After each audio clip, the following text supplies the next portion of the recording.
Welcome friends. Let us analyze UPSC Mains Examination Essay Paper 2022. Now I am your host, I am your guide. My name is Ritesh Kumar Singh and I am an ex-government officer, a senior educator for civil service examination and yes, an expert in essay and GS answer writing. Now before talking about the essay paper 2022, let us see the trend of UPSC so far. 4 years back, UPSC was giving a very balanced essay paper where there were certain general topics and certain philosophical topics. But gradually the number of philosophical topics increased over a period of time. And the last year 2021 paper, all the topics were philosophical in nature. Even in 2022, they are mostly philosophical. So what the UPSC is giving in terms of paper is certain phrases and quotes which can be by various thinkers. Now this is an issue for various students, but that is not a very big issue when we see from a broader perspective. For example, when you talk about phrases and quotes are given by various thinkers by observing what? The society. Now if the things are observed through society, quotes are emerging, that means these can be applied in the society. So the solutions for these essay topics are deeply hidden in the society. That means you have to convert that into real-time application. But a major concern with the students is, first is difficulty in decoding the meaning of the topic, second is lack of standard content, and third means lacking confidence while dealing with such essay topics.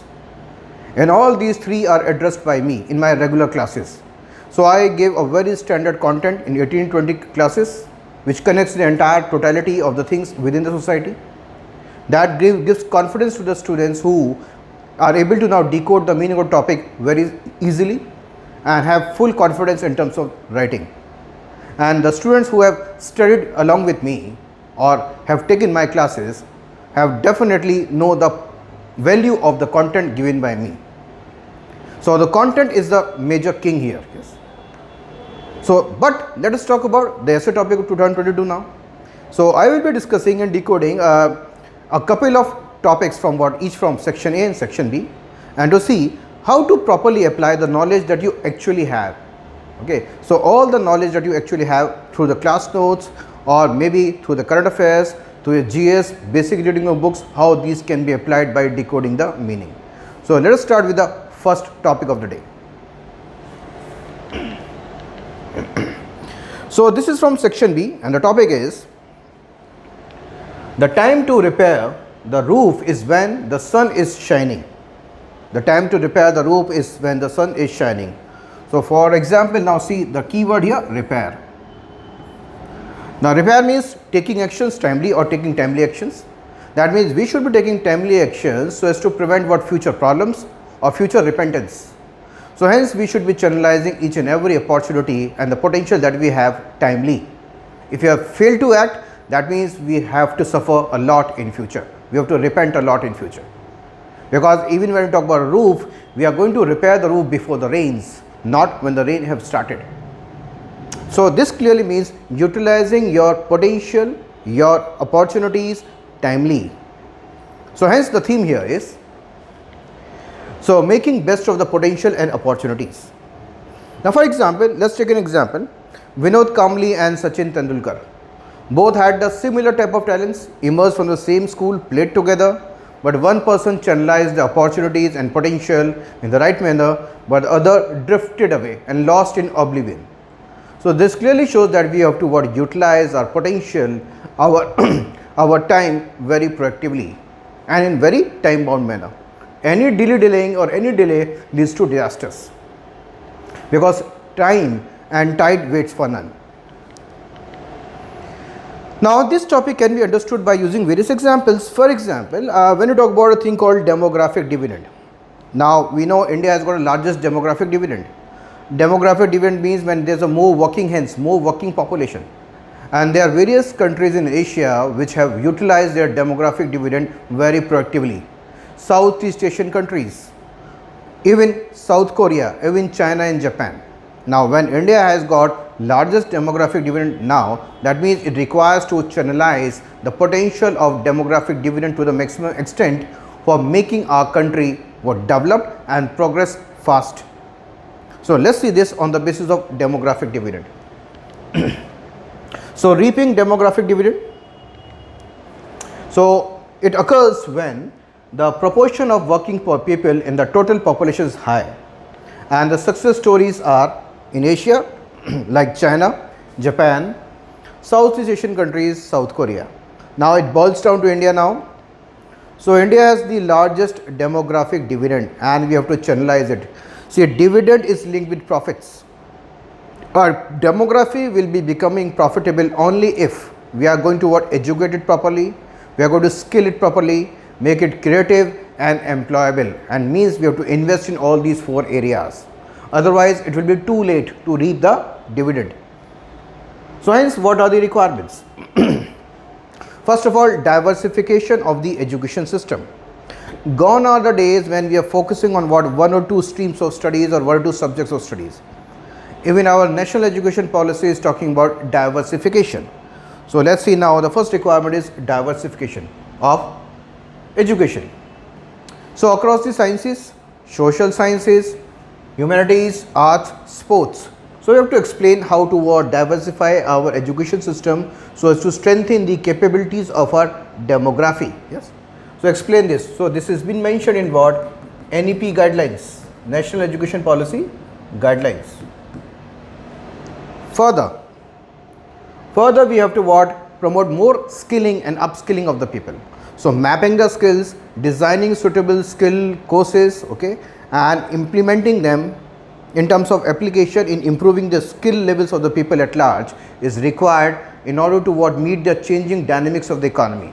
You have to make the people prepared with the changing dynamics of the economy. Hence, a regular skill development program will help in reaping demographic dividend. Next comes into picture, boosting creativity, problem solving and employability. Especially we are talking about students now. So they are maybe good in theory, but they are very poor in application. So we have to provide them applied knowledge, problem solving skills, okay, dealing with real issues concerning the society. So hence we have to improve their dealing with in the real working situations. So hence we have to promote both economic and social internships. So we have to explain this. Now further comes into picture, nurturing entrepreneurship skills. Again, to give a boost to startup culture. Even there are certain set of people who want to continue in their parental occupations. So even to improve their way of working, we require to promote entrepreneurship skills, because the business dynamics is changing very fast in 21st century. Further, we have to improve digital literacy, because we are moving towards more and more digital economy, so that it should be playing a level playing field. It should be able to utilize the potential of everyone, so as to reap the benefit at large. Now hence we need to explain this.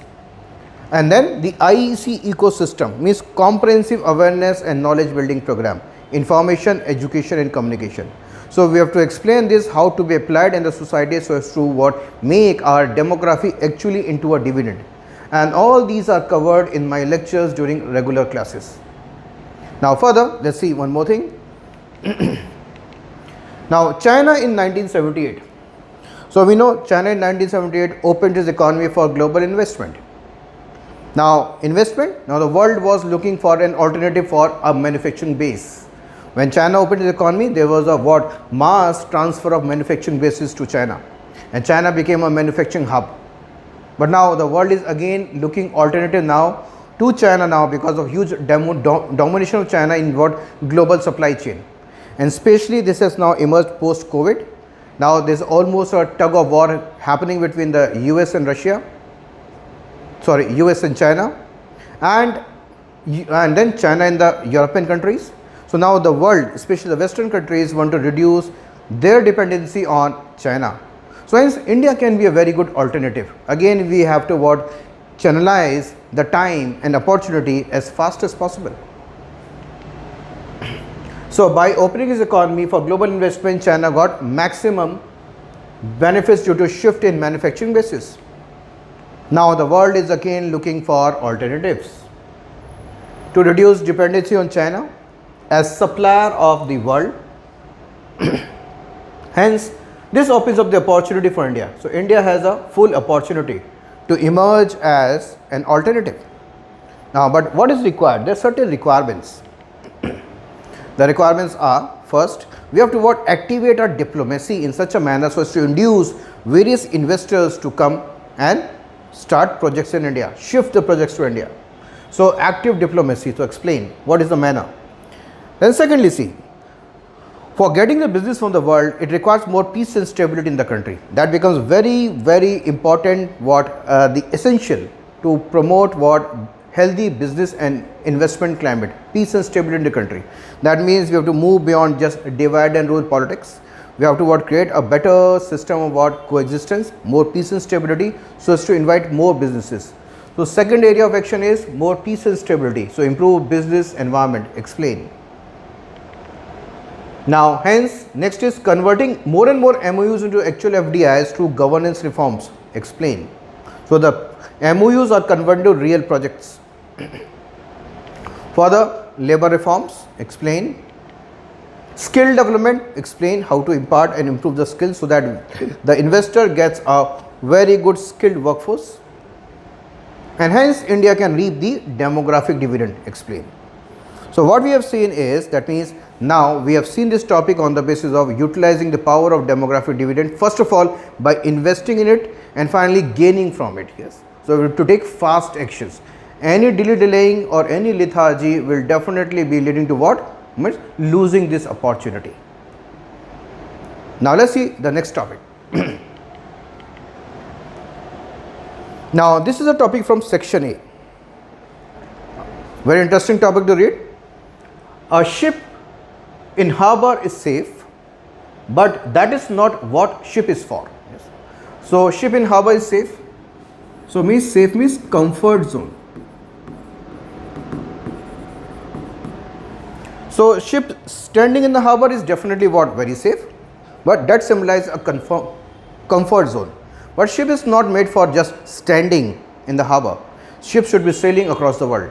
But when you sail across the world, uncharted waters means the routes across the world, there are various possibilities of facing difficulties.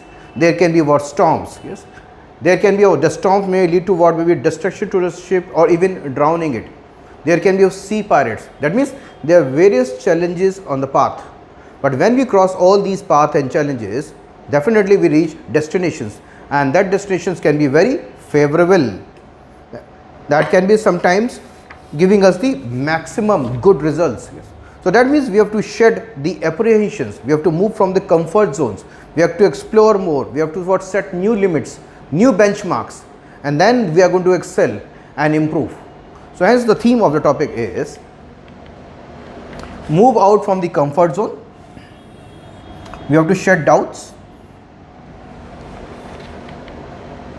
set new limits and benchmarks for improvement, and hence more focus should be on efforts and not lethargy. Now there was a very interesting poem by Ayodhya Singh. Yes. In Hindi, that is the poem on a small droplet. Yes. So I am going to read certain couplets. So let's see. The first is, जो निकलकर बादलों की गोद से थी अभी एक बूंद कुछ आगे बढ़ी, सोचने फिर यही जी में लगी in the heart, आह क्यों घर छोड़कर मैं निकली. That means this is the apprehension most of people have when they have to leave the comfort of their homes. Okay, they are always thinking why they left the comfort, and they are always uncertain about their future. Dev, O Lord. Next paragraph. Dev, O Lord, मेरे भाग्य में क्या है बड़ा, मैं बचूंगी whether I will survive, या मिलूंगी धूल में, yes, or I will die, या जलूंगी गिर अंगारे पर, या कमल के फूल में. Means there are various doubts now emerging in the traveler where the destination will be, whether I will survive or not. So there are various apprehensions in the mind. Now next, the third, बह गई उस काल एक ऐसी हवा, means a tide which was favorable now, वह समंदर की ओर आई अनमनी, एक सुंदर सीप का मुंह था खुला, an oyster, and finally it settled down in the mouth of the oyster, became a pearl. Yes, था खुला, वह उसी में जा पड़ी मोती बनी. Means now reached a destination which was very favorable. Next, लोग यूं ही झिझकते हैं, सोचते हैं उनको जब छोड़ना पड़ता है घर. This normally happens. किंतु घर छोड़ने पर अक्सर उन्हें बूंद लो कुछ और देती है कर, but many times they may reach a destination which can be very good and very favourable. The first of all the message from the poem is that we have to shed our apprehensions, we have to move out from our comfort zones, explore more, what meet the uncertainties and what create our future. Yes, create our future, strive for the best. And see, destiny always favors the most bold. Yes. So destiny always favors the brave. So what we are seeing is, so the gist of the poem itself matches the topic. Yes. Now let's see further. So let us start with the question in this. So what is common among various achievers, explorers, the discoverers, inventors, reformers, leaders? So what is the common thing among all of these? These can also be stated as change makers. So hence the common thing among all of these, first is it is their ability to set new limits for themselves. They keep on challenging themselves, setting new benchmark for them, new levels to be achieved. Yes. And they do not fall into a trap of comfort. Yes. So now when we talk about the achievers, those achievements can be in academics, sports. So you know about the name of a person by Roger Bannister. He was the first person who had breached the level of what, under 4-minute mile. Usain Bolt, and now Neeraj Chopra, challenging, setting new barriers. Yes, or who are clearing new barriers. Yes, clearing new barriers, setting new limits for them to excel. Similarly, when you talk about various explorers, Marco Polo, Vasco da Gama, so now they have shed their fears, apprehensions, and they have shown their desire to cross the continents and the oceans. And they explored the world, they connected the world, they brought knowledge, exchange of knowledge through across the world. Further, when we talk about various inventors and discoverers, we know how many times Edison failed while inventing a bulb. But every time what, remain focused on work, remain concentrated, yes, challenging himself, yes, to excel. Even when we talk about the Nobel laureates, so Nobel laureates commit their entire lifetime for achieving that elusive result that they work for their entire life. Yes, they are shedding their comforts and they are putting their life definitely to achieve something. Next, reformers, Raja Ram Mohan Roy, Ishwar Chandra Vidyasagar, Jyotiba and Savitribai Phule challenged the set norms of the society, and they stood for empowerment of various sections, women, the untouchables, okay, for the caste system. Yes. Now leaders like M.K. Gandhi, Nelson Mandela, Aung San Suu Kyi, first of all they challenged their own limits, and then they experimented with their methods, they evolved, they set new benchmarks, both for themselves, both for the movement, both for the people. Yes. So hence what they have done is individually they have moved and worked away from their comfort zones and challenged themselves to excel. These are the examples of the individuals who excelled through their striving for excellence. But this can also be seen from the perspective of the country. For example, what is the way of what setting new benchmark for the country? There are various global rankings. There are democracy index, there is what, index linked with economy, index linked with social indicators, HDI, okay, gender gap index, environment index. So country should be setting a new benchmarks to ultimately attain higher levels. So this also applies to the country at large. Setting new benchmark for development, setting new benchmark for improvement, setting new benchmark for what, attaining global positions. So hence let's see this. So this also applies to all-round development of a country. So challenger limits should become the hallmark of improvement for the country. We have to explain. For example, rise of nation across all indicators of development, like democracy, governance, economic indicators, social indicators, scientific, that means innovations, number of patents filed, and environment rankings. A country should be climbing across all these parameters of development, and this can only be done when we are setting new and new benchmark for scaling the heights. Atmanirbhar Bharat, becoming a bigger economy, 5 trillion economy or 10 trillion economy, or means becoming a big economic power, again requires setting new benchmarks of improvement across all these sectors or the subsectors of the economy. It should be based on inclusive growth, yes, economic inclusion. so that all the people are pooled for what? Achieving a bigger economy, becoming Atmanirbhar, not only the country but also the people. Sporting excellence. Even in 2014 there was an essay topic asked by UPSC, 50 goals in Olympics, can this be a reality for India? That means 50 goals, that means we have to achieve the levels. That means setting new benchmark and limits. We won 1 gold medal, maybe the next benchmark can be 5 gold medals. For that we have to invest, yes, we have to invest in what? A proper sporting culture in the society, okay, to challenge the current status quo. Next is emergence from middle income trap, yes.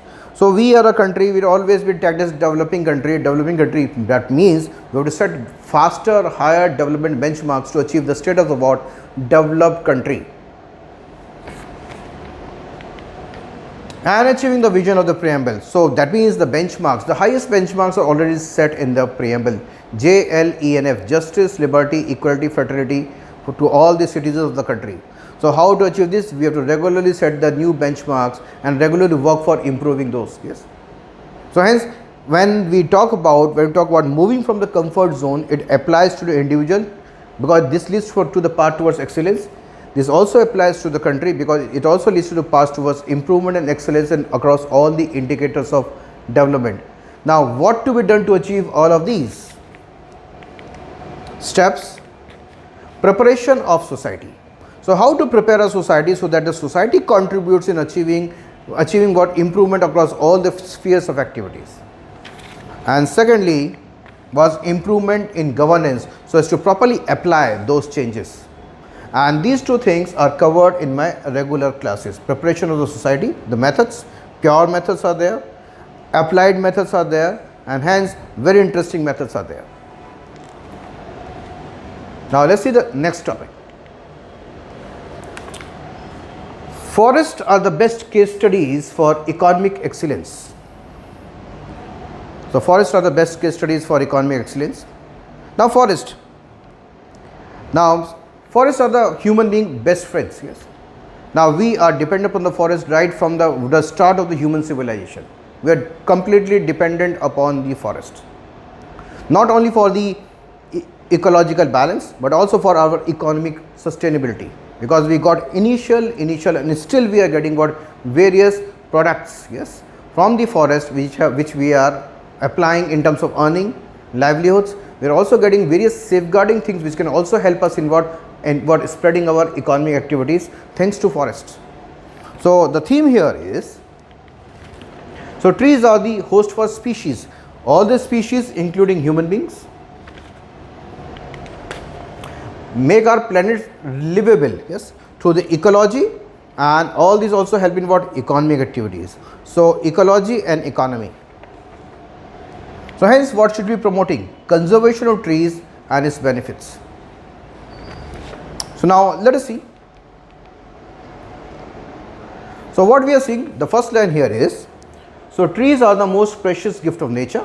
Yes, they give, but they never ask anything in return. They only give. They are the givers. So they are the best friends who gave us everything without asking for anything in return. Now when we talk about the economic perspective of trees, let us see the economic perspective of trees. So trees on the forest and economic benefits. Now right from the hunters and gatherers stage of human beings, we are dependent upon the forest and the forest produce. Now let's start from that and come to the current context. So human beings during hunter and gatherer stage were completely dependent on forest for their survival. Wood, fruits, berries, medicinal plants, animals for meat. Yes. So wood even for what? Initial weapons. Yes. Wood even for burning, okay, or safeguarding themselves. Okay. And later maybe wood for what? Certain form of shelter. Later, after this stage, started transactions in forest products. So hence the transactions started in various forest products, which includes all of these through barter and later through monetary transactions. Now, even today, timber and non-timber products form important components of economic transactions and livelihoods. There are various MSMEs, there are various cottage industries which are dependent upon forest products and produce. So, form core of various MSME and cottage industries. Even sports goods industry is the best example. Now, when we talk about eco-friendly products and packaging, so most of them are emerging from the forest, and now they are required more and more because we have to phase out certain polluting things like plastics. For example, bamboo, jute, coir will now be in more usage in packaging for replacing single-use plastic. That means they are the givers for various things which can be converted into what economic products and livelihoods and earnings. Further, let's see more. Other benefits emerging from trees which help in again in what economic benefits. Now, for example, induce better rainfall, maintain water cycle, yes, through trickle down, impact the rise of the groundwater, or and so maintain what surface water. And water is required in what most of the production, agriculture as well as manufacturing. So, hence water is linked with various economic activities like manufacturing, agricultural, etc. Now, act as carbon sink. So, that means it is removing the carbon, they are removing the carbon dioxide from the atmosphere.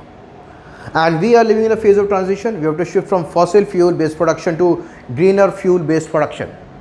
That means, so trees and forests are providing a supportive time towards shift, because the fossil fuel, yes, usage is going to peak and then climb down. Yes, till the time that is going to peak up and climb down, it will also be releasing what more and more carbon dioxide. Who is going to absorb them? Yes, the trees. More and more trees will be absorbing them. And later when we shift to greener energy, yes, so it will be, so hence this shift or this transition, we are being helped by more and more trees and forest. So hence they are enabling this transition, hence ensuring that economic activities are still going on, and we are also making a transition without safeguarding our earnings and economy. So without destroying our earnings and economy. Yes, so safeguarding both our earnings and economy. Transition, so helping in transition.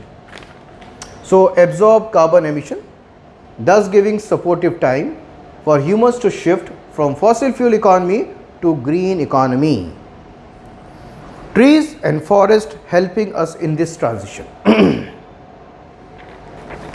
Further, let's see agricultural productivity, how this is being maintained by the trees and the forests. So first of all, bind topsoil, prevent erosion, prevent land degradation and desertification, hence maintaining the productivity of the soil as well as what overall crop and agriculture productivity. Next is add humus content, yes, so hence organic matter, so making the soils more lively and productive. Host for pollinators, yes, so various pollinators, so trees are the host, and these pollinators through pollinations help in what agriculture productivity.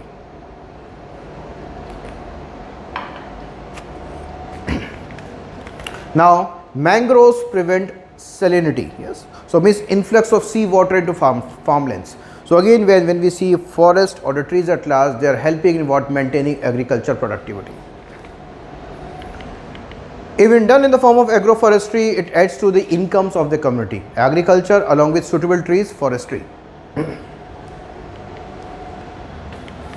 Now, so hence means provide cooling effect to the environment and thus saving energy, reducing economic cost. So more and more trees in the vicinity, in the neighborhoods, prevent a cooling effect, reducing energy consumption, and also can be places for various recreation and promoting tourism. Yes. So there is a direct impact of trees in terms of what economic benefits to the humanity. Now what are the requirements? So what need to be explained in terms of what requirements and conservation practices? First is conservation of existing forests. So hence comes in importance the Act like Forest Right Acts, even acknowledging the role of the tribals in what conserving the forest, national parks, wildlife sanctuaries. Now afforestation of degraded land. So we can utilize the power of MG in RAGA. That means afforestation requires the power of the community. So community is being involved now through Manrega to plant saplings and managing them so that more and more saplings survive and they grow up into what well-built trees. Yes. Now compensatory afforestation, this is social responsibility of the businesses. In case of installation or project, if the trees are being cut, so hence they have to grow more and more trees in terms of compensation. Yes, compensatory afforestation. Encouraging community role in conservation, we have to revive the spirit of Chipko movement. Yes, the trees where the community was involved in terms of conserving the trees. The community should be taking the onus and responsibility for conserving the tree cover or expanding the tree cover. And this should be coming in terms of education and information. So environment consciousness in education and in society. So this is the way this topic can be answered. Yes.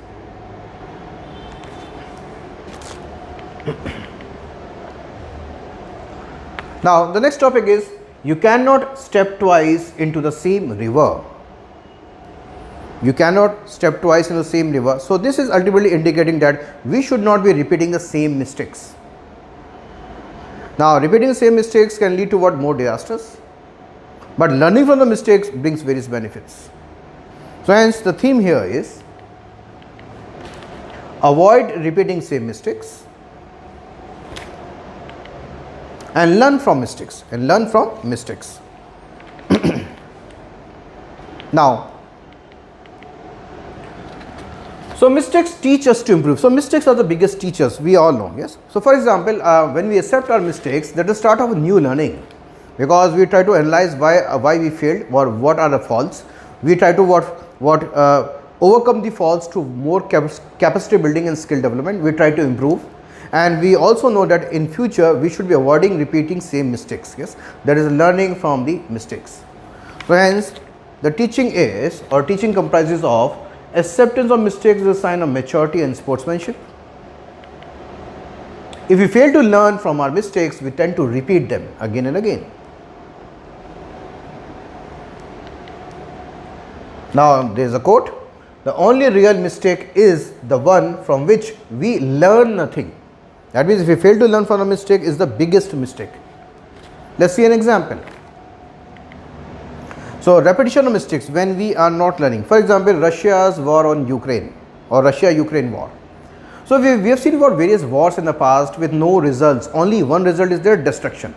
Still we have not learned from the mistakes. We keep on repeating the same mistakes. For example, repeated wars. So US in Vietnam ended in destruction for both the sides. USSR in USSR in Afghanistan again. US again in Afghanistan. Iraq, Syria, and now Russia and Ukraine. That means repeated wars, regular destructions, no results, no concrete results, still we are repeating the same mistakes.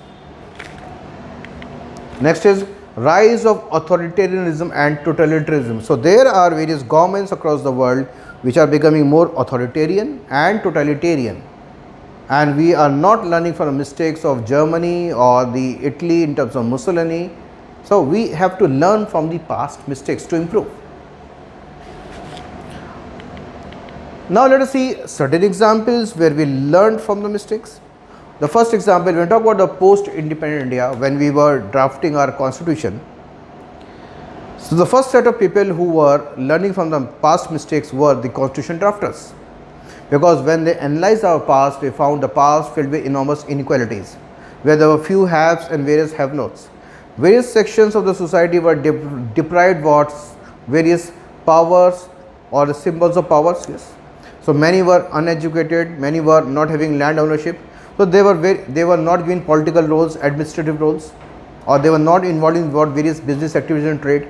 So there was a general denial of symbols of power to various sections of society that was required to be corrected.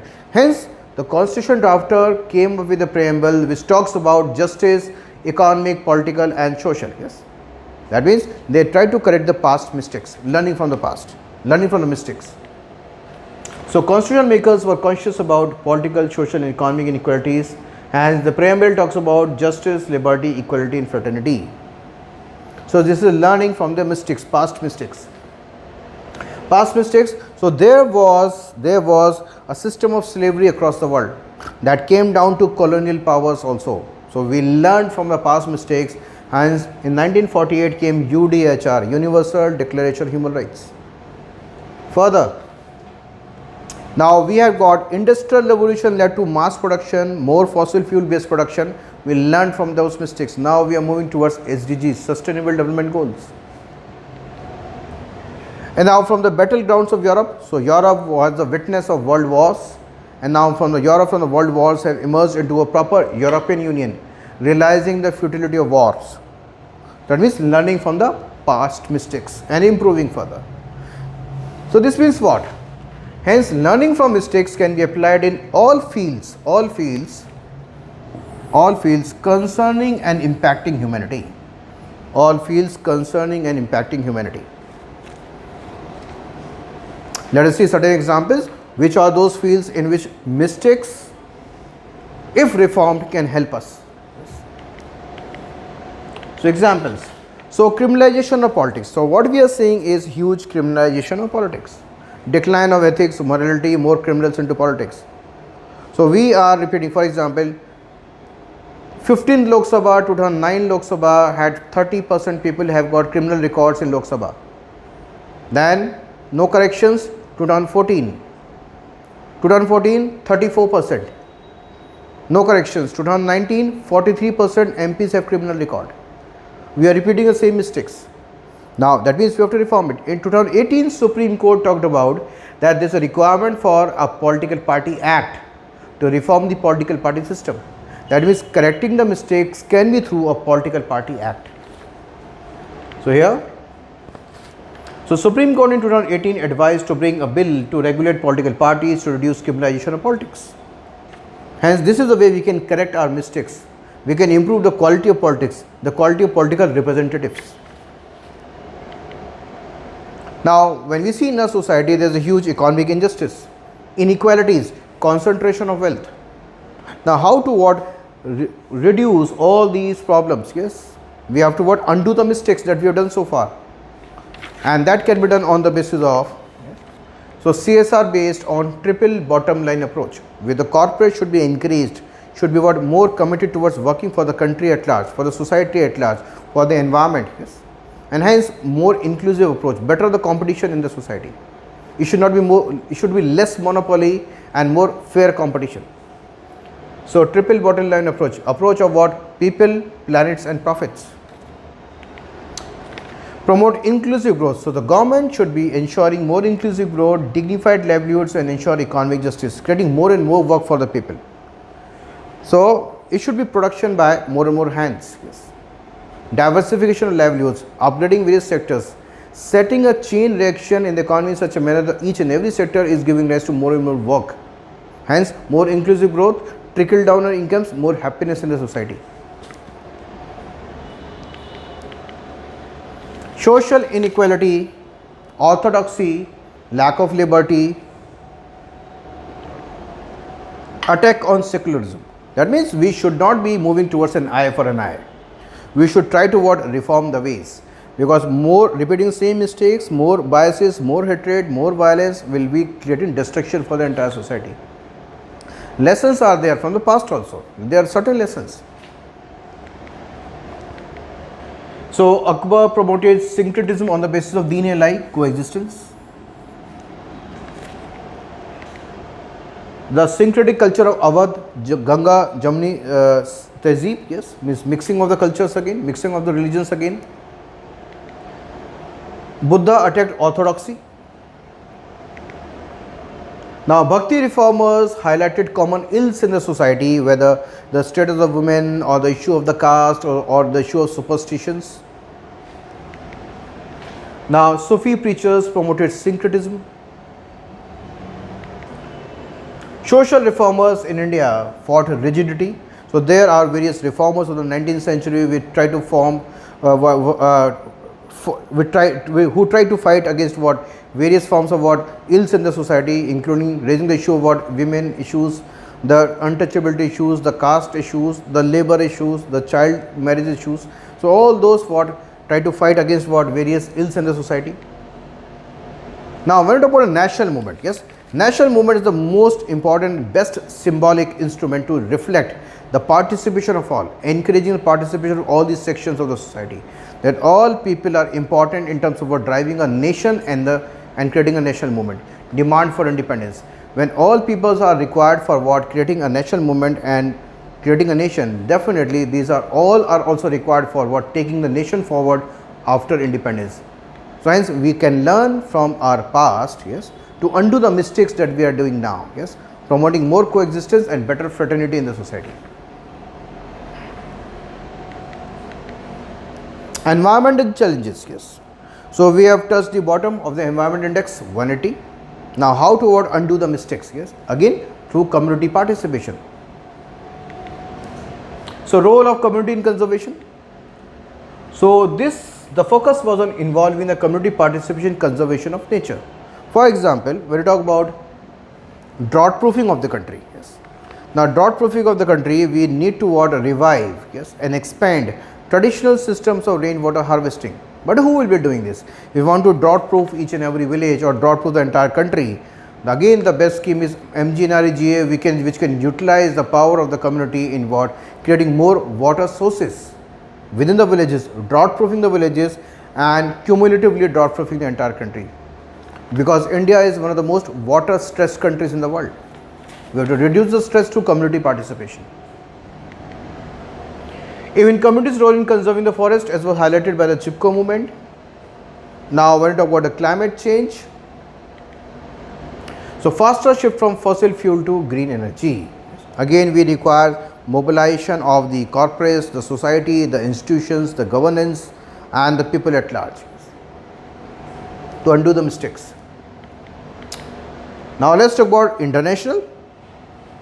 Now learning from the mistakes, improve the scenarios for various countries. The best examples are Germany and Japan, where they learned from the mistakes of their brutal past, brutal war past, yes, totalitarian past. They improved.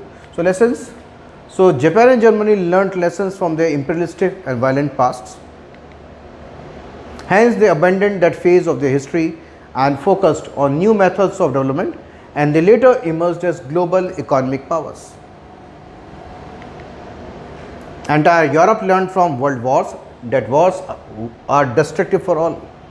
Now European Union, even Schengen area, where the people can move across various countries across the Europe, work in each other country, travel anywhere without the requirement of visas. There is one Schengen visa which works in many countries. So as a result, they avoided clashes, promoted collaboration, created European Union, Schengen area, and hence bringing peace. Now in case of India, we require a relook on NAM and Commonwealth, yes, in 21st century's conditions. What we have seen is often neglect of NAM and Commonwealth, yes, in the current foreign policy of our country. But see, when India wants to aspire to become a bigger power, it requires the support from the Sea of Nations. When India wants to become a major diplomat of the world, as a negotiator between bigger powers of the world, given due respect as diplomat of the world, we have to increase our visibility and power. And that can only be happening when we have got a Sea of Nations backing up, and these nations should be from various continents.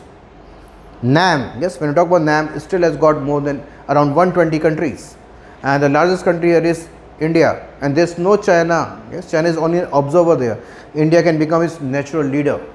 India has to revive NAM as per the requirement of 21st century, so that a Sea of Nations backing India will be adding weight to its voice and visibility, make it a negotiator, diplomat across the world, and even claiming the UNSC seat, United Nations Security Council.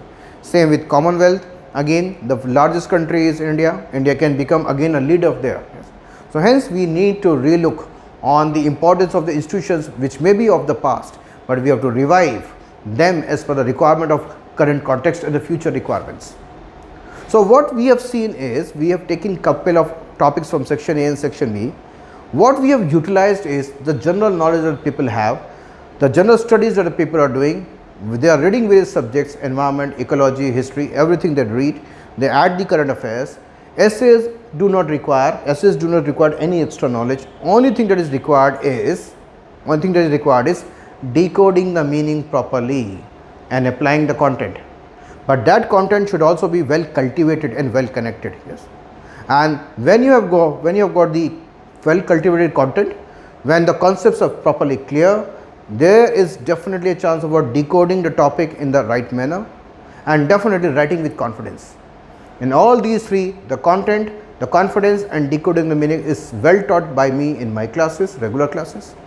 Okay, so thank you for listening for me. Okay, again thanks from Ritesh Kumar Singh, your mentor and guide.